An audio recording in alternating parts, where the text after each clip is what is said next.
합니다. 이제 헌재의 시간은 흐르고 있는데 또 한 축에서는 명태균 씨의 시간도 흐르고 있더라고요. 이런 와중에 명태균 씨가 2022년 대선 경선 과정은 물론이고 윤 대통령 취임 이후에도 김건희 여사와 현안 논의하는 과정에 깊숙이 개입한 듯한 이제 텔레그램 대화 전문이 공개돼서 파장이 일고 있습니다. 시사인이 2021년 6월 26일부터 2023년 4월 15일까지 명 씨가 윤 대통령, 김 여사와 각각 나눈 카카오톡, 텔레그램 대화 전문을 공개했더라고요.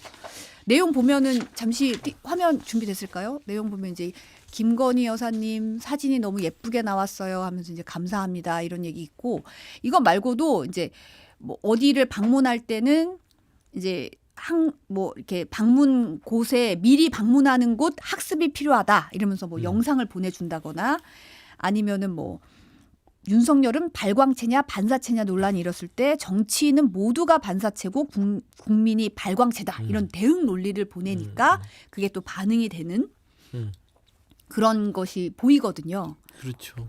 그러니까 쭉 이제 일부가 공개가 된 것이죠. 280장 중에. 근데 주의할 수 있는 건 김영선 전 의원의 이제 제복을 공천에 김건희 여사가 있었구나.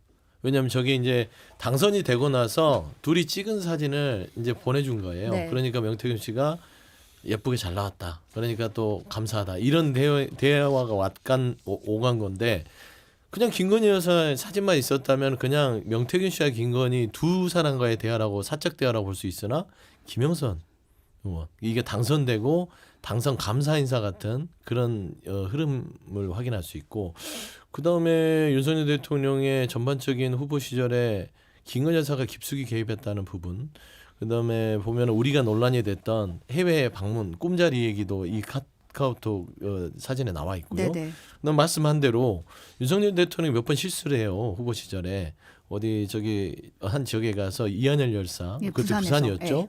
예. 여기가 이한열 열사 그거냐라고 논란이 있을 때 창원에 왔을 때는 3.15 부분에 대해서 설명을 해주면서 이렇게 미리 알고 가야 된다라는 부분들도 코치를 해주고 윤석열 대통령은 반사체다 발광체가 아니다라고 했을 때 그게 종편을 통해서 일부 윤석열 대통령 후보 발로 보도가 됩니다. 네. 그러니까 명태균 씨가 들어가면 이게 김건희 여사를 거쳐서 윤석열 후보까지 들어갔다는 걸 보면 이 대선 후보 과정에서 명태균 씨가 아주 깊숙하게 김건희 씨를 매체로 해서 개입했다. 그러면 여기에 이제 플러스 여론조사가 들어가는 것이죠. 그래서 저는 280장 중에는 여론조사 부분들이 좀 드러날 가능성이 굉장히 크다 그래 보입니다. 아, 저는 뭐 진짜 너무 답답해요. 깝깝해지고. 아니 보니까 이게 1년 지금 2021년 6월부터 2023년 4월까지니까 1년 10개월이잖아요. 그럼 22개월이에요. 근데 지금 280장이 지금 현재로는 알려진 게 280장이면 한 달에 10장 이상 10건 이상을 주고받았다는 거예요. 그러니까 그 무슨 얘기예요? 사흘에 한 번씩은 주고받았다는 얘기 아닙니까? 아니 도대체 여사가 왜 이런 사람하고 이렇게 자주 문자를 주고받으면서 이러는지를 이해가 할 수가 없어요. 최재형이라는 그 목사님, 목사인지 그분 신혼이 잘 목사라고 본인이 주장하시니까. 그리고 거기서 그분하고도 새벽까지 막 문자를 주고받고 그러잖아요. 그 뭐 그분하고만 했겠습니까? 온갖 사람들하고 문자를 주고받은 것 같은데 왜 그러시냐고요 도대체.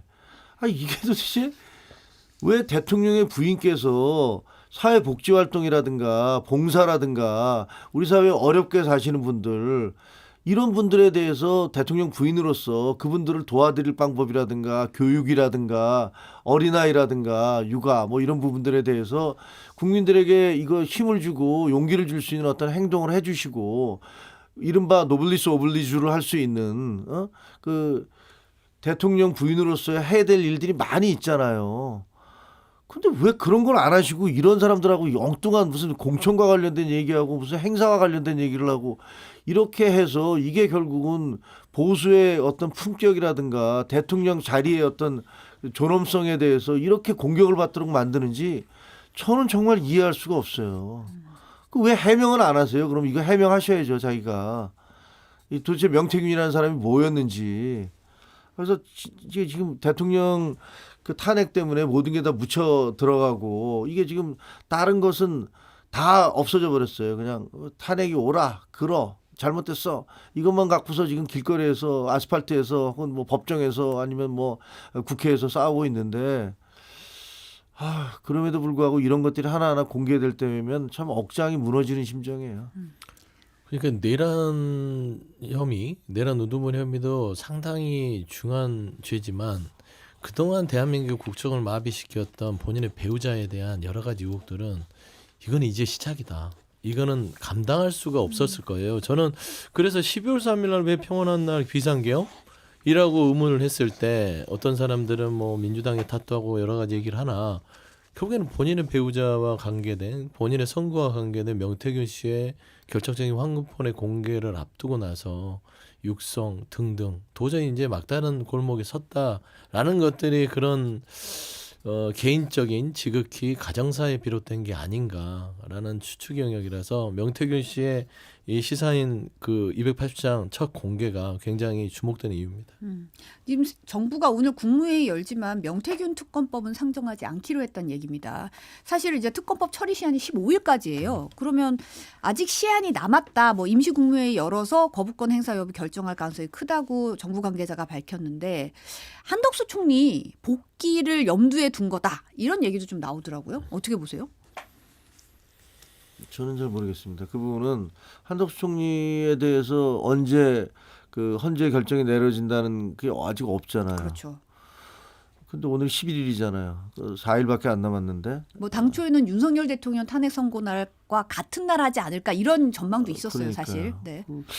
아니, 헌재가 지금 그 계산 시간표 계산하느라고 정말 굉장히 머리가 아플 것 같아요. 왜냐하면 그 하나하나의 재판이 특히 이제 한덕수 총리에 대한 헌재의 결정은 그 후폭풍이 많이 일 거 아니에요. 만약에 151석으로 탄핵을 한 건 잘못된 것이다. 200석 이상이어야 된다라고 얘기를 하면 그러면 그 뒤에 최상목 권한 대행을 임명한 것 자체도 이거 문제가 있는 거 아니냐. 그럼 대대행이 임명한 헌법재판소 2명의 헌법재판관은 뭐냐. 뭐 이렇게 이른바 체인 리액션이라고 그러나요? 그 연쇄 반응을 계속 일으켜서 너무 복잡할 것 같아요. 이거 뭐 그 어느 정도의 그 1, 2차 함수도 아니고 너무 고차 함수여서 이걸 어떻게 풀어가야 되지? 이런 생각이 들 정도로 모든 게 다 얽히고 설키고 꼬여버렸어요. 그러니까 이렇게까지 탄핵을 자행하지 않았으면 좀 쉽게 나갔을 텐데 참 민주당 이렇게 하면 또 뭐 서영진 대변인 또 뭐라고 민주당 시켜봐. 탓을 원래 하던 대로 하시면 되고 저는 그에 대해서 방어와 또 정확한 해설을 해드리면 되니까. 알았어요.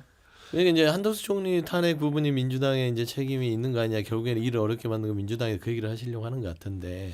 아니 그거 얘기하지 말고 이거 얘기해요. 네, 그러니까 저는 이제 최상목의 결정은 최상목의 결정이고 한덕수의 결정은 한덕수의 결정입니다. 윤석열의 결정은 윤석열의 결정이고 그 결정들에 대해서 헌재가 판단하는 것이기 때문에 저는 이게 뭐 어떤 먹이사슬처럼 연쇄 반응을 일으킬 만한 게 있다라고 주장하는 쪽이 문제를 복잡하게 만드는 것이기 때문에 크게 뭐 복잡할 건 없다고 말씀드리고 싶고요. 다만 최상목 권한대행이 계속해서 이렇게 본인이 결정할 수 있는 부분을 결정하지 않고 밀어놓는 것은 본인 스스로 굉장히 무책임한 권한대행으로서의 자세를 보여준다. 의대정원에 대해서는 대통령실의 반대에도 불구하고 원점으로 가는 걸로 자기 결정했잖아요.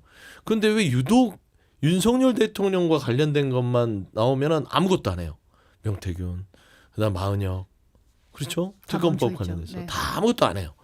그러니까 이 분은 제가 봐서는 윤석열 대통령의 그냥 하명 정치를 하는 권한대행이지 대한민국의 정상적인 고위공직자로서의 권한대행 역할을 하지 않는다는 입장에서는 이 분도 향후에 내란 특검의 범주에서 판단을 받아야 될 것이라고 생각하는데 주는 명태균 특검법 미룬다 해서 미룰 것도 아니고요. 다만 좀 크게 본다면 지금 현재 명태균 특검, 김건희 특검, 내란 특검 많은 그 정치적인 논쟁을 가지고 국민의힘이 버티고 윤석열 정부에서 밀어놨던 거 새로운 정부가 들어서면 다 다시 더 강력하게 시작됩니다. 지금 빨리 매를 맞는 게 훨씬 낫다라는 말씀으로 대신하겠습니다.